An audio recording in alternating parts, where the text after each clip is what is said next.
లో జరుపుకుంటారు. భక్తి, ఆధ్యాత్మిక భావనే మూలం.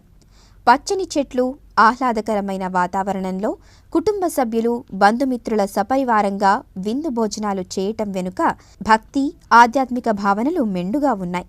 కార్తీక మాసంలో ఉసిరి చెట్ల కింద విష్ణు భగవానుని ఎన్ని పుష్పాలతో పూజిస్తే వాటి సంఖ్యను బట్టి అన్ని అశ్వమేధ యాగాల ఫలం దక్కుతుందని కార్తీక పురాణంలో లిఖించి ఉంది.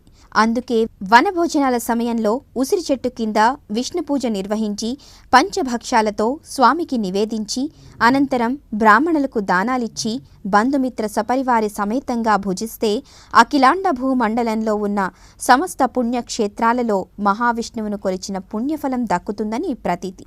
కళా ప్రావీణ్య ప్రదర్శనకు చక్కటి వేదిక కేవలం భోజనాలకే పరిమితం కాకుండా ఆట, పాట, కబుర్లకు ఇది చక్కటి వేదిక. పిల్లలు, పెద్దలలో ఉన్న సృజనాత్మకతను తట్టిలేపి